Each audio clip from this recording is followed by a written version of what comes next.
Sad, brutal, painful, regretful, emotional, haunting, horrifying. Those are the words I can call Carla Jerger's death in episode 1 of Attack on Titan. I think what made her death incredibly sad was that even though she wanted her son Eren Jerger and her adopted daughter Mikasa Ackerman to get away and be safe, she did not want them to leave her at all. Yes, there will be spoilers for the entire series of Attack on Titan, her crying as Eren Jerger's stepmother picks her up and eats her, and the blood splattering across the screen in slow motion as Eren Jerger screams no. My gosh, what a haunting way to start off Attack on Titan. What makes this death even sadder is that Carla's own son was the cause of all of this in order to instill the rage and fire that drove him to want to attack the Titans. Eren Jerger, what a suicidal maniac you are. But her death is at the bottom of the list. It is sad indeed, but the other deaths are a little bit more sadder in my opinion. Number 9, we have Petra, handpicked by Captain Levi Ackerman.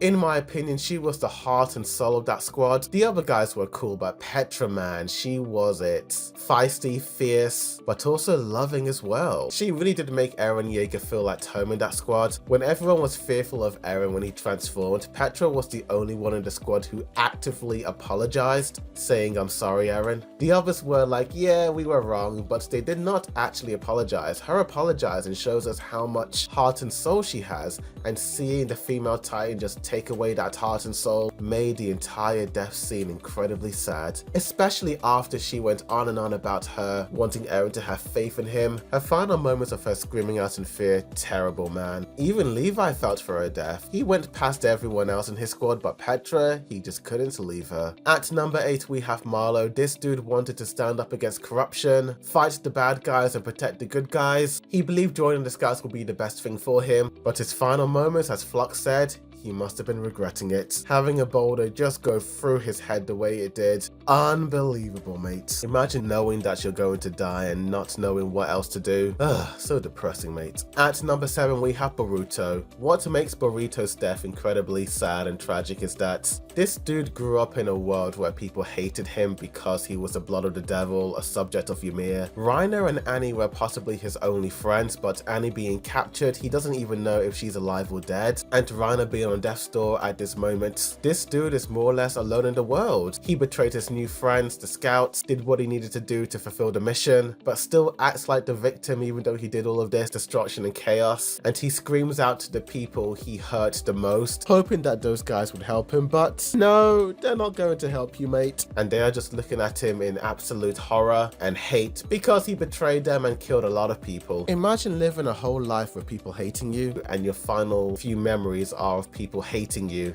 And the way he went out as well, my gosh. Chomp, chomp, chomp, chomp, chomp. Poor Bartholomew. At number 6, we have the founding Titan Ymir Fritz. Ever since she was a kid, this girl has had a really terrible life. Being a slave, hunted, being used as a pawn for the king, being abused by the dude, and dying knowing that this guy never even cared for her like that. He only cared for the power inside of her. And to make matters worse, to have your own daughters consume you the way they did, mate, it was even worse in the manga. And on top of all that, you spent over 2,000 years in this world all alone, building titans. Ymir truly suffered a fate worse than death.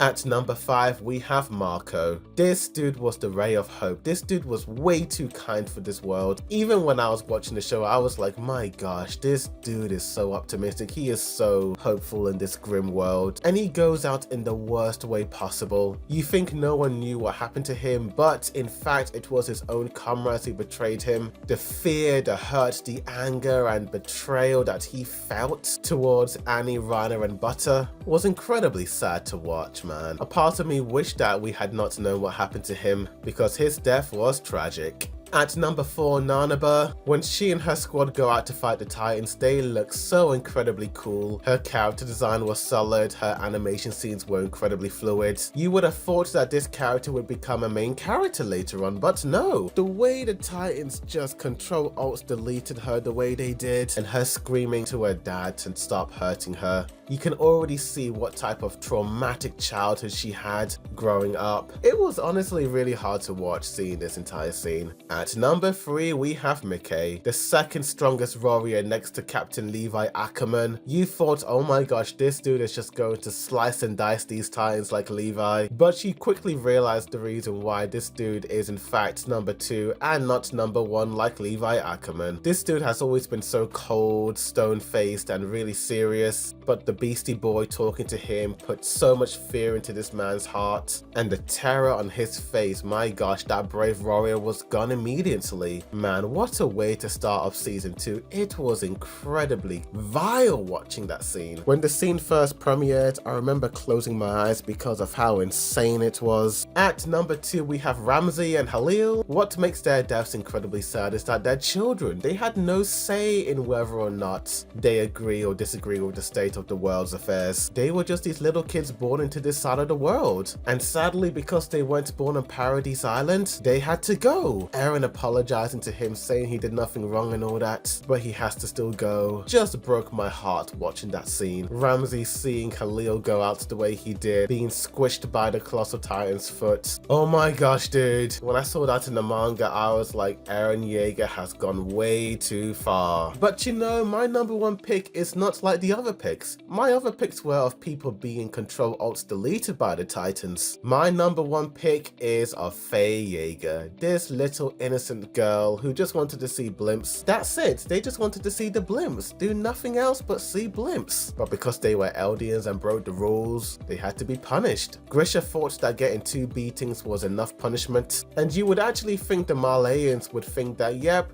that's enough punishment for these Eldians, but I had no idea the amount of hatred these guys had towards the Eldians until I saw what they did to Fay Jagger. I mean, the dogs Control-Alt-Deleting her. What makes this scene incredibly horrifying is that she was not eaten by Titans, these fantasy-like creatures, but a man's best friend, dogs. And who were the ones who were controlling the dogs? Human beings. The reason why this scene is number 1 is because this death feels incredibly real, something that could sadly actually happen in the real world, because the fear and hate inside human beings could potentially make them do these unthinkable things. And I think I'll leave it there, because if I talk about Fay Jagger, I'm gonna get even more sad and depressed. But what do you think of this ranking? What is the most painful, gruesome death in Attack on Titan? Tell me. Yes, I know there are other big Attack on Titan character deaths that weren't in this video, but if you guys actually want to see another ranking list of the other character deaths in Attack on Titan, then give this video a like and subscribe for more Attack on Titan videos, as well as other anime news updates, reviews, comparisons, breakdowns, rankings and more. But thank you for watching, and as always, a boy Dude Review signing out.